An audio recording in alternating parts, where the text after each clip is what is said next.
Hey yogis and yoginis, Ashley Josephine here. Today I'm coming to you with a summer solstice inspired yoga practice.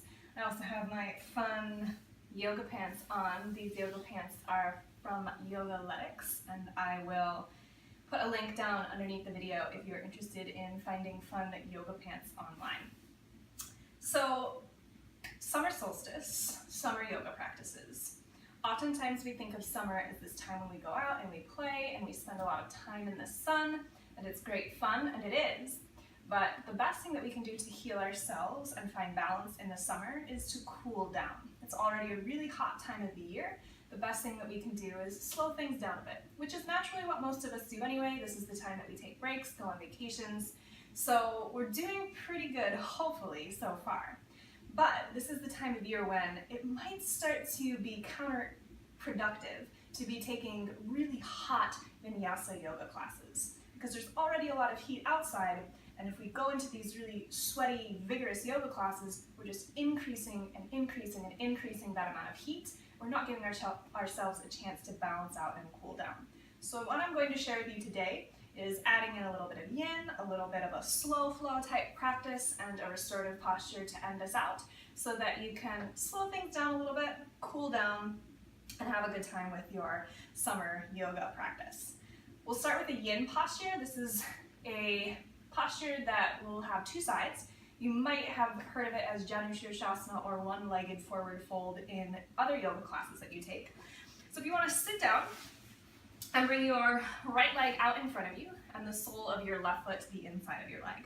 Now that foot does not have to be as close to your groin as possible. It can land anywhere on the side of your leg that is comfortable. We're not really trying to exert a whole lot of effort here. We're simply trying to drape our body over our leg. So I'm going to have you take your hands on either side of the leg that is straight out in front of you.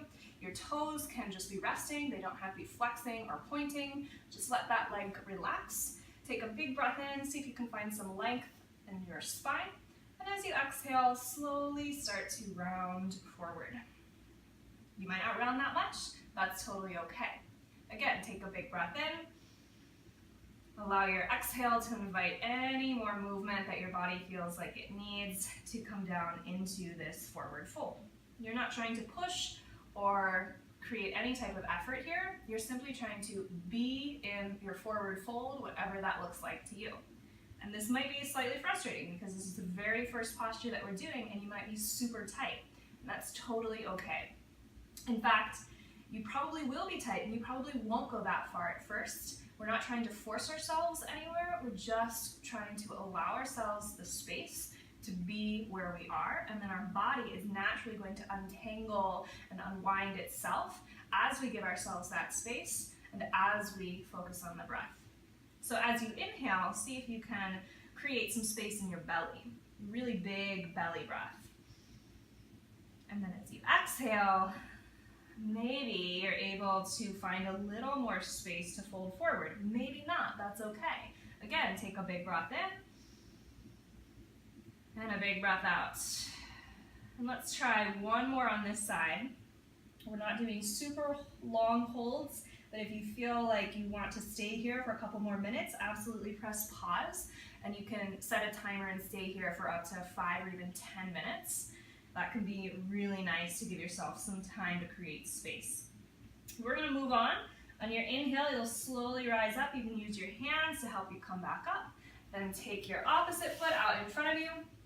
Bring the foot that was just straight out to the inside edge of that opposite leg. Take a moment to kind of consciously relax the leg that's straight out in front of you. Sometimes we're used to doing this posture and engaging every muscle that we can.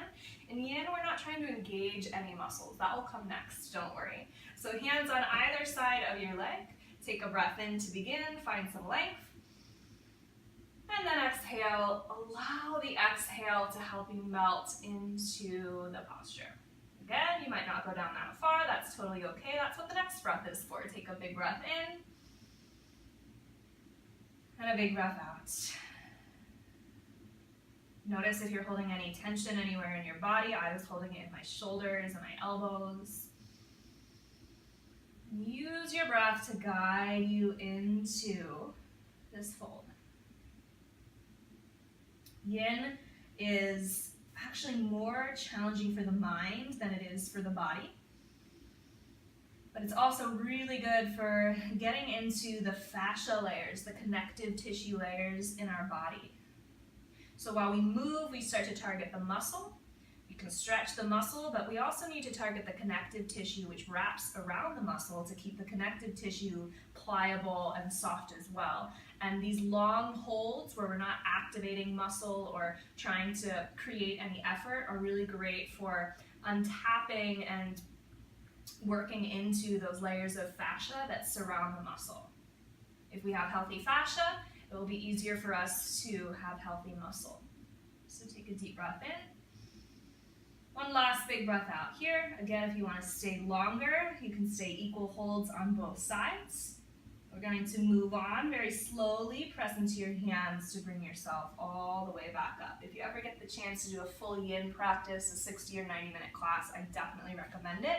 It's really, really nice. It's not so challenging physically, but it does start to challenge you mentally a little more. So let's move into the slow flow portion of the class. We're going to start in child's pose. So take your knees wider to the edges of the mat. Bring the big toes together to touch. Rest your forehead down on the ground. So now we're going to start to get into the muscle here. Really press your palms into the mat. Spread your fingers wide and almost try and press the ground or the mat away from you. Lengthen out through the arms. Take a breath in. And a breath out. We're going to start to move here. So on your inhale, rise up to a tabletop position. Stack your hands under your shoulders and your knees underneath your hips and begin some cat-cow stretches. On your inhale, drop the belly, lift the chest, arch the spine. As you exhale, round the back, press into your palms and even the shins into the ground. And then again, inhale, drop the belly, lift the chest, create space along the front side of the body, and exhale and create space through the back side of the body along the spine. So now inhale, come back to your tabletop position and step your right foot forward in between your hands.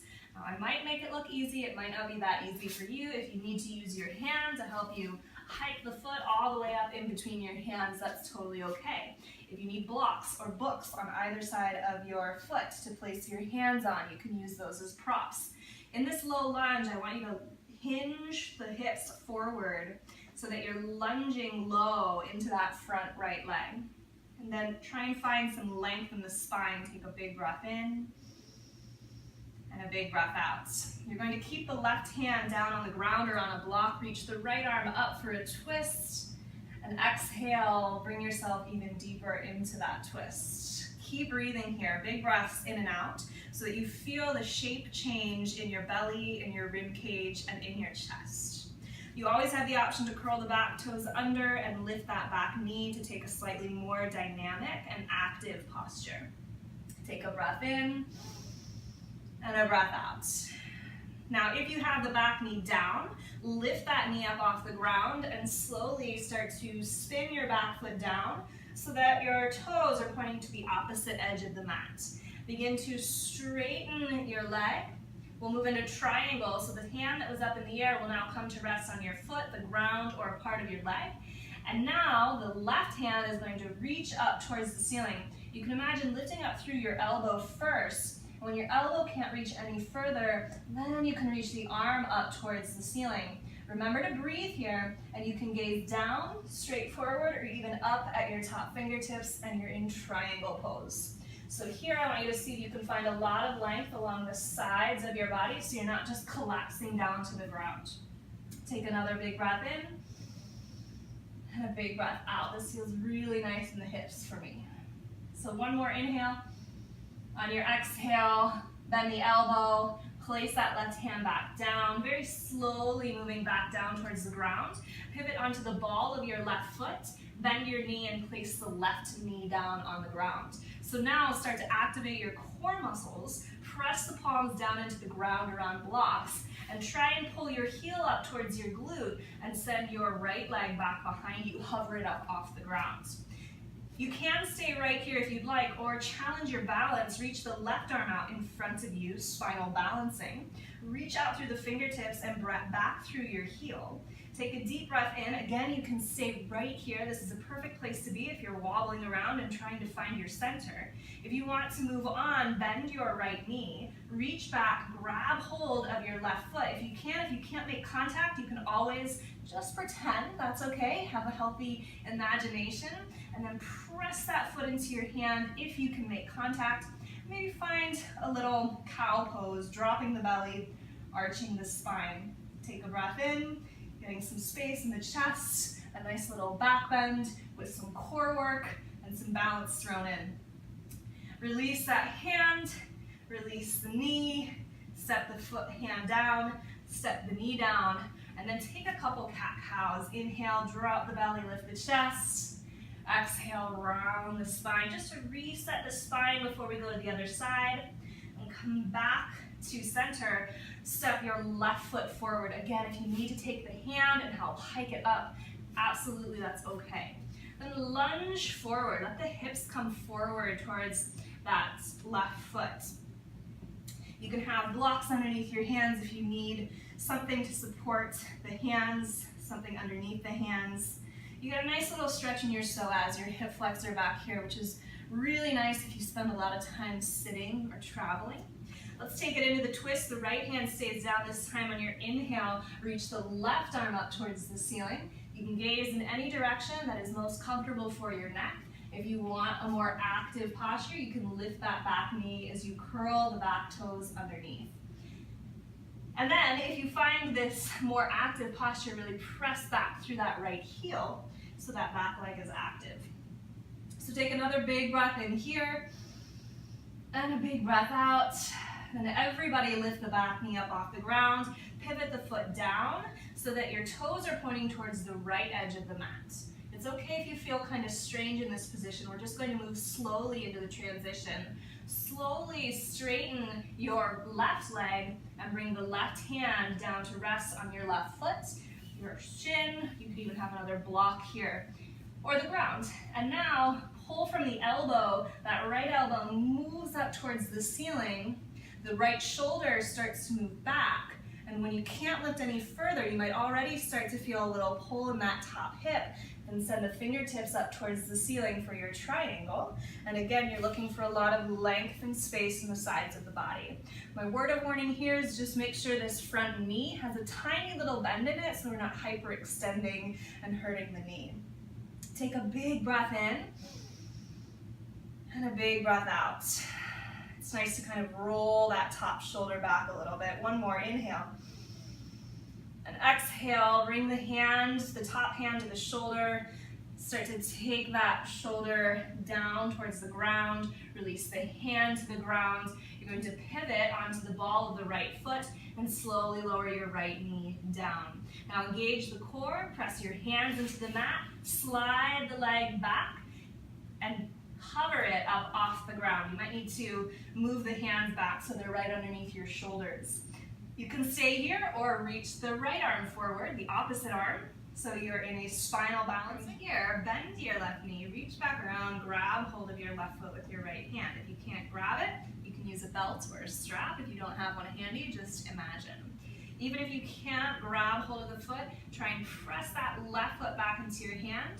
Drop the belly, lift the chest, find a little arch, and remember to breathe. Notice if you're starting to hold your breath. Take a big breath in. And a big breath out. And then release the foot, straighten the leg, reach the fingertips out, take a breath in, and release the hand and the knee down to the ground. We're going to move on to our back next. So however you want to get down onto your back for bridge pose, lie down, bring the soles of your feet underneath your knees, point the toes straight forward. Your feet are about 2 fist distance apart. Press down into your feet, inhale, lift your hips up towards the ceiling, draw the shoulders in towards each other, and maybe you can interlace the fingertips.